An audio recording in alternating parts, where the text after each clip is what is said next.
E aí a professora dele, a tia da EBD, falou pra mim assim, conversa com ele porque ele estava falando sozinho. E eu respondi pra ela.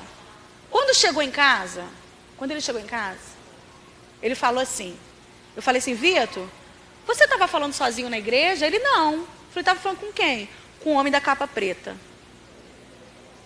E eu falei, homem da capa preta? Ele é. O que ele disse pra você? Ele estava lá embaixo, lá em cima na escada e eu lá embaixo. Ele estava lá embaixo e eu lá em cima. E ele disse assim, vem Vitor, se joga que eu te seguro. Com 7 anos de idade. E eu falei para ele assim, mas você não ficou com medo? Ele, não. Eu falei, por quê? Porque ele está sempre aqui. Aqui aonde?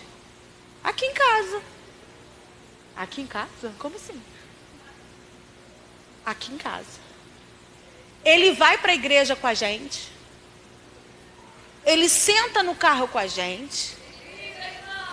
Ele brinca de pique-pega comigo. Brinca de passar embaixo dos brancos.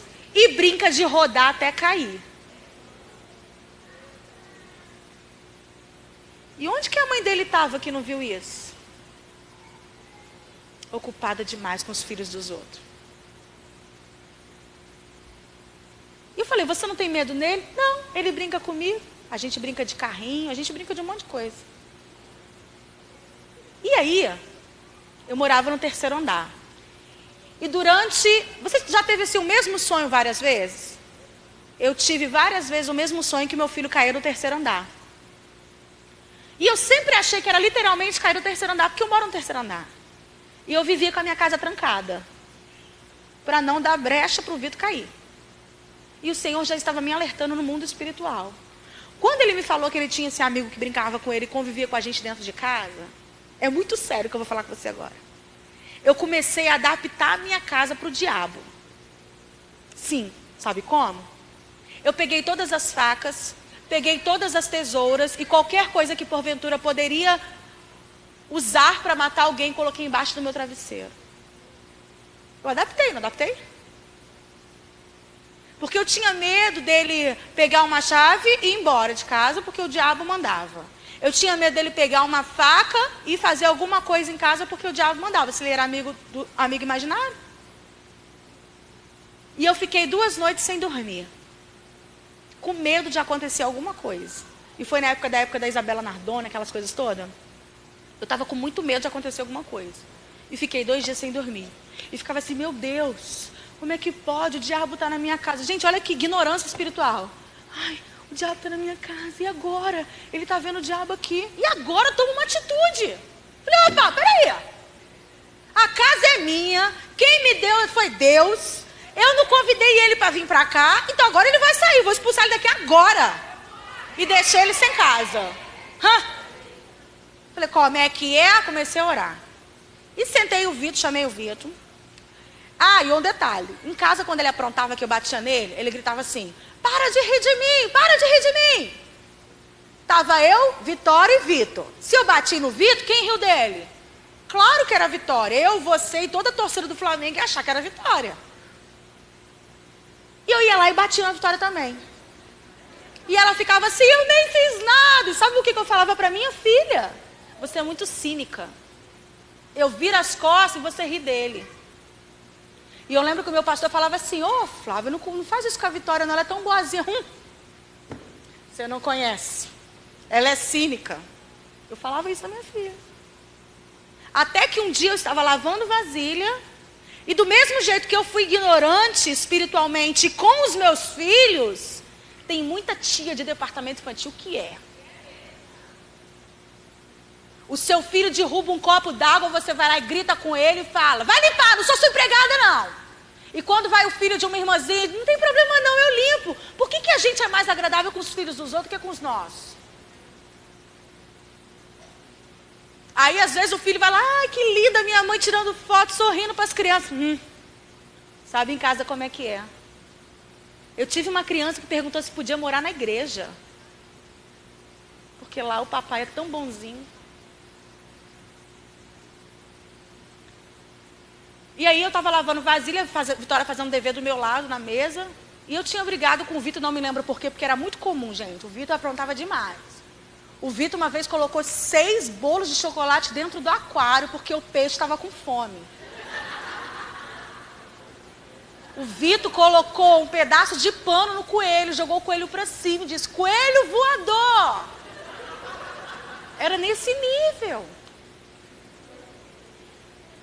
Uma vez ele fez uma corrente, porque a médica falou assim: compra um bichinho, um animalzinho de estimação para ele, que vai acalmar ele. Tudo que a médica mandava fazer, eu fazia.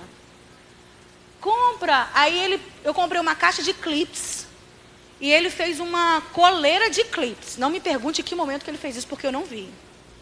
Fomos passear, voltamos. Quando voltamos, cadê Teobaldo, o nome do coelho? Cadê o Teobaldo? Pega o Teobaldo. Quando ele pegou o Teobaldo com os 2 olhos para fora. Igual de desenho animado. Eu nunca vi aquilo na minha vida. Com os 2 desenhos para fora. Aí ele falou assim: mãe, eu acho que o Teobaldo está passando mal. Quando eu olhei o Teobaldo com os olhos para fora, eu falei: ai meu Deus, o coelho está morrendo, toma. Eu joguei pro meu marido: toma, salva o coelho. Quando a gente olhou, ele fez uma corrente de clipes com o coelho. Aí o coelho tentou pegar a corrente. E aí ficou com a boca aberta. Com a corrente aqui. Automaticamente não conseguiu respirar. O que aconteceu com os olhinhos dele? E aí o Vitor, quando eu sentei com ele em casa, que eu falei com ele assim: meu filho, presta atenção, o diabo ele não é amigo de ninguém. Eu sentei ele na minha frente. Eu lembro que ele estava no sofá e eu no banquinho. E eu falei para ele assim: presta atenção. Primeiro eu fiz a oração lá em casa, né? E falei com ele assim: o diabo não é amigo de ninguém. Ele: eu sei, mãe. Só que ele falava eu sei, eu estava de frente para ele. Em vez dele olhar no meu olho, ele olhava para cá. Como se tivesse alguém aqui atrás de mim. Aí o meu filho: presta atenção, o diabo não é amigo de ninguém. O Jesus é nosso amigo. Ele: eu sei, mãe. Eu olhava para cá. E na hora o Senhor me deu uma sabedoria que eu falei para ele assim: escuta aqui. Se ele estiver dizendo para você que eu estou mentindo, eu estou te ensinando o que está na Bíblia. E a Bíblia fala que nós temos que conhecer a verdade para a verdade nos libertar. Quando eu falei isso, eu senti aquele hálito no meu pescoço. Aí eu virei para trás e falei assim: você vai sair da minha casa agora em nome de Jesus. Do jeito que ele estava sentado, ele: ali, mãe. Ali, mãe. Ali, mãe. Eu comecei a orar na minha casa e ele começou a ver o demônio correr dentro da minha casa. E eu expulsando. Teve uma hora que eu abri a porta e falei: você vai sair da minha casa agora em nome de Jesus. Quando eu falei isso, ele saiu. Mãe, ele saiu da nossa casa. Uma criança de 7 anos vibrando porque ele viu o demônio sair da minha casa. Falei: vai sair e não vai voltar. Nós vamos agora orar por todas as portas. E comecei a entrar numa batalha espiritual dentro da minha casa. E quando eu fui procurar o meu marido para contar, o Vitor não dormia no quarto dele. Quantas vezes eu dormi com o Vitor chorando no quarto. E o meu marido ficava assim: ô Flávio, deixa ele vir dormir comigo. Não, ele vai dormir lá, porque ele quer atrapalhar o nosso casamento. O Vitor corre na igreja para atrapalhar o meu ministério. E é isso que eu estou dizendo para vocês: o egoísmo. Meu. Eu tenho vida espiritual. Eu posso ser usada. Criança não. E eu trabalhava muito tempo no Ministério Infantil. E aí eu peguei e falei com ele assim: ele voltou, ele saiu e não vai voltar. E aí eu fiz uma oração com ele ali, uma oração que eu deveria ter feito há muito tempo e não fiz. Eu convidei Jesus para morar na minha casa. E como eles eram muito pequenos, eu tratei Jesus como se fosse o morador da casa. Eu arrumava a mesa de comida para a gente almoçar, jantar. Eu colocava um prato a mais. Ali era o lugar de Jesus. A gente ia para o carro para ir para a igreja, eu levava uma almofadinha embaixo do braço. Para que essa almofada? Para Jesus sentar. E eu entrava no carro, colocava a almofada no meio. E entrava: vamos para a igreja. Entra Vitor, entra Vitória, entra Jesus, seja bem-vindo. E colocava a almofada de Jesus ali no lugar. No meio. E eu lembro que quando a Vitória chegava para o meio assim, o Vitor ficava assim: ô mãe, a Vitória está sentando no lugar de Jesus. Eu: Vitória, senta no seu lugar, deixa Jesus quieto, Vitória. Eu coloquei Jesus para ser realmente o morador da minha casa. E foi a melhor atitude que eu fiz na minha vida. Porque verdadeiramente, até o ambiente da minha casa mudou.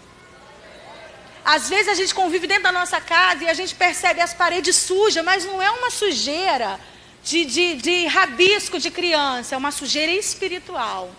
E a minha casa tinha isso. Sabe aquela casa que você limpa, faxina e você não vê beleza na casa, você não vê limpeza na casa? A minha casa era assim.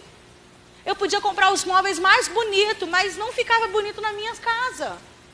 Não era porque a casa era velha, não estou falando disso. Estou falando da camada espiritual do lar.